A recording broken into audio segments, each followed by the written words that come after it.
Hey everyone, welcome back to the Working Dirt channel. Today we're going to talk about what material you should use for your deck, because with the rising prices of wood, you're kind of forced to look at different alternatives or maybe just building a smaller deck. Well, behind me we have a huge deck made out of, guess what? Doug fir. So before you say anything, let's just get into the video and start talking about the pros and cons of the different choices.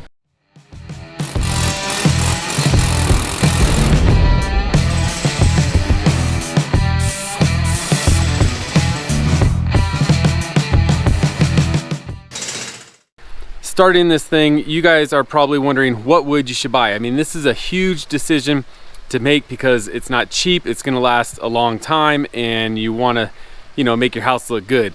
So what to choose? We have a lot of factors, right? Price, durability, strength, looks, can it be painted, can it be stained?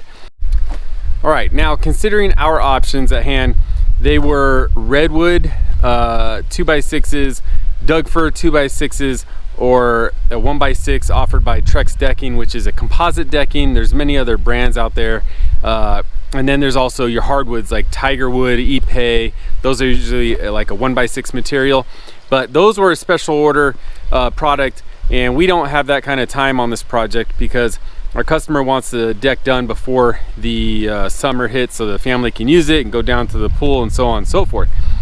Now let's talk about prices.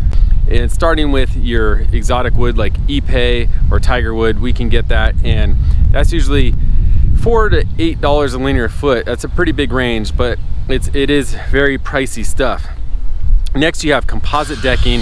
There's a lot of different brands, a lot of different styles, and the big name out here is Trex. Trex has so many options. I've seen as low as $3 a linear foot, but generally speaking, you're at like $3.50 to $4.50 a linear foot. So redwood, your grade 2 lumber and redwood is usually around a little over $2 a linear foot, but right now it's hard to come across and the quality is not that good. So if you look at heartwood of redwood, then that runs around $4.50 on up a linear foot. Next, you have what we're using, grade number 1 Doug fir, and it runs $2.15 a linear foot. And grade number 1 is supposed to have less knots and a better finish. I mean, it's just the prime select of it, and it's dried already, which is nice. So we're going to talk about more pros and cons and caveats with these different material choices. Okay, so let's talk about the maintenance schedule or what's required for these different material options. So with your hardwoods, I was under the impression, now let me back up real quick and let you know, I'm no wood expert or deck expert. I'm just going off experience and things I've researched. And I was under impression that the exotic woods like ipe and tiger wood, they are like the primo of the prime that you barely even have to touch. I mean, they use them on docks in Florida and nice homes, this, that, and the other. Well, I just spoke with a customer who's had one, and they had to pressure wash like maybe annually or semi-annually because they would start getting a little mildew on top, and then they would treat it with an oil. Well, who knows what the variables are? Did they gap the deck boards? Was it collecting debris or micro contaminants that were causing mildew on top? Who knows? But regardless, it required some maintenance. So nothing can go maintenance free that you construct with. So next, you have redwood. Redwood, we are all under the impression that it is the superior outdoor wood to kind of use because it's exceptional resistance to rot and decay. Well, we all know, at least the builders out there, we've come across rotted redwood.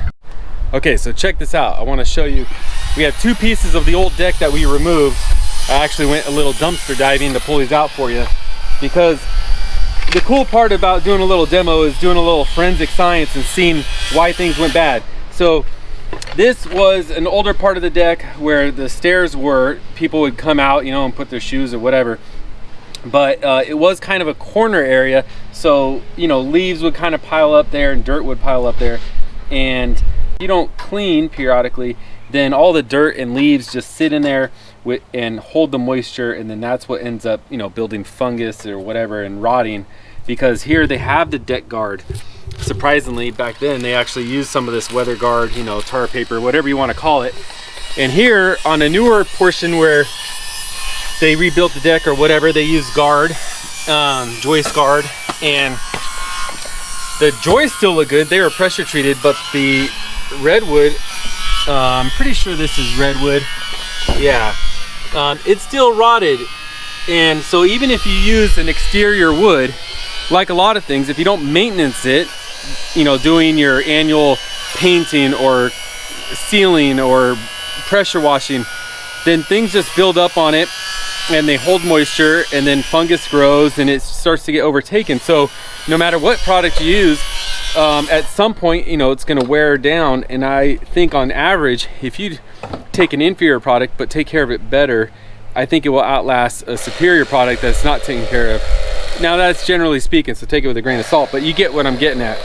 But what you do with redwood is you can stain and seal it, but the sealing, I think, depending on where you live, again, different climates, you want to at least seal once a year.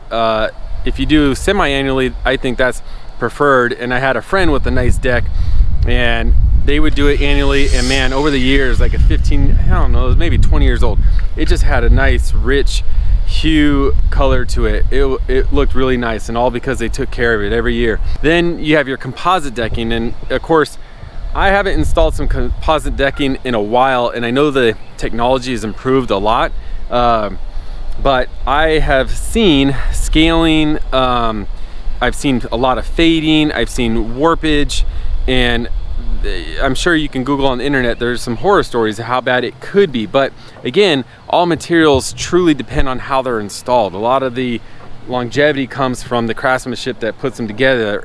Like, did you put your joist spacing narrow enough for the strength that's specified from the manufacturer, so on and so forth. But again, nowadays they might have better composites that are truly resisting the UV rays and fighting off, you know, the rot and decay microorganisms. So I'm not too sure about that, but they are not just a foolproof put it down, set it and forget it. And I've seen people who have had to paint their old deck because it's faded so much, and it was composite decking. And then for Doug fir, a lot of people don't know, I did a bunch of research, and I found out that Doug fir is kind of a primo product for not just interior but out exterior, because it does have rot and decay resistance to insects and all that stuff, but just not as much as cedar and redwood. I was just, yeah, under the assumption it was just not to use outside. But if you think about it, a lot of the old school, you know, saloons and, you know, like old areas like where we live, old Sacramento, they have a big like storefront where there's a deck out front that you walk around the whole thing, and that's all Doug fir. All right, let me show you a couple more things about Doug fir, and we'll talk about the hardness of these different woods I'm mentioning. So this is my glorious cargo trailer that I fabricated up after waving down a guy that was towing this as a boat trailer. He had a little box on the back and a sale sign that said 150 bucks. So I got my car and I literally called him while he's driving, and I was right behind him, and I said, hey, I want to buy your trailer. And so here we have it. I extended it, made it a little beefier, but point being is that I used Doug fir 2x12s on the bottom of this about 6 years ago and put a mild treatment on it, but it's holding up fine. And this has seen a lot of demo work, and there you go, a little oil on it, probably helping to preserve it, but it's been super durable. And here is a even older piece of Doug fir used as a back panel. And here's a newer piece because I lost the top piece. So I continue to use Doug fir everywhere. It's just so resilient, so available, at least out here on the west coast of the US of A. But let's talk hardness factor. So they use a scale called the Janka hardness scale, and they drop a little 1/2 inch steel ball essentially on the wood to see how it dents, and that's how they can kind of get a rating. And the Doug fir rates at around 660 pound force, where your redwood comes in at about 420 pound force, and that's a lot softer. And now composite decking, I'm assuming that probably is somewhere in the neighborhood close to Doug fir. Having worked with it, I didn't see a rating for it. I'm sure there is one somewhere. And your tiger woods and those exotic woods, those are probably, you know, upwards of like 800. All right, so why would you need to care about the hardness factor? Well, if you're going to use it as a decking material, you care about, you know, how abrasion resistant it is. And if you got people in high heels all the time for your cocktail parties, well, you might not want to choose redwood. And redwood, you know, there's still nothing, you know, really bad about it. It's nice. It's just right now with the current supply and prices, it just forces you to look at alternatives, and Doug fir is a great one, which I think the number one reason it's another great choice is because it is one of the fastest reproducing trees that have the structural building qualities it has. So when you're talking sustainability, man, it really marks off that box on your checklist. So all right, so some of you are thinking, what are you going to use to treat the Doug fir now that you've chosen the wood? Well, we are going to use something similar to what we coated this board that we used on our dump trailer, which is a bare deck paint stain combo. This was a semi-transparent cedar color. It's offered in 3 styles, basically transparent, semi-transparent, and solid. We're going to go for the solid color so it doesn't let the color of the wood actually shine through. It's complete concealment of that, because we need to match the other deck, which I mentioned earlier. And we're going to put a nice coat on it. It's going to go over the top of the whole thing. And I did mention to the homeowner, I said, hey, if you want to coat every piece before we build it, go ahead and do that, and then we'll spray it again when we're done so everything's treated. But as you guys can think, that would cost a lot more and take a lot more time, and he's trying to get this done. But I don't necessarily think that's a bad thing by only coating the top of the deck once it's all built, because it'll allow the wood to breathe underneath. Again, breathability is important. And yes, you might be thinking, well, the paint will protect it from the insects and some of the other, you know, rot issues or whatever. And while that might be true, you know what? It's a toss of the dice at that point. I've seen a little of both. But I think the main thing the paint offers is the sunlight UV resistant on top. And that's going to help it from the severe hot and cold that wants to just break it apart from the top side. And then the bottom side can naturally evaporate. You might get the best of both worlds. So hopefully we can do an update of this deck in the future. But I am a fan of this bare deck paint stain because I've used it multiple times. Even inside my shop on the top, I have a mezzanine area and I use it on some plywood. And man, I roll some heavy stuff across it and drag stuff, and it doesn't just chip up. It is a great product. We're back a couple days later after painting the deck and that railing system. I want to stress the point too that I'm not saying Doug fir is the #1 choice for a deck, but if you use it, there are some good benefits and there are little drawbacks, like it can splinter or check, especially if it dries too quick. So it's not, you know, it's not bulletproof, but it's a good option. Usually I don't want to do balusters this way, but we had to match that railing because it's not a structurally good design. So that's why I put in 2x4s in the middle to help support the bowing that would inevitably happen.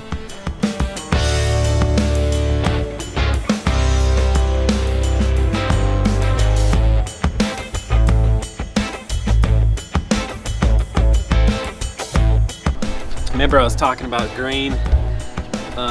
You can see the Doug fir grain a little bit through the paint, and we back rolled to put a little more pressure on the paint to make a better purchase into the wood.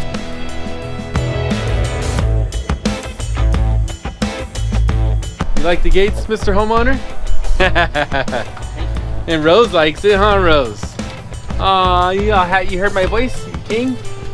She got to know me. She could hear she knows my truck too. She knows your truck and my truck. Oh, she was wagging her tail at the gate when I came. Oh, really? Yeah. Oh, that's yeah. She's smart, dog. Oh, yeah, she is. Yeah. And there's the pool where I fell in and dropped my. There's my safety glasses. Oh. They're in the bottom middle.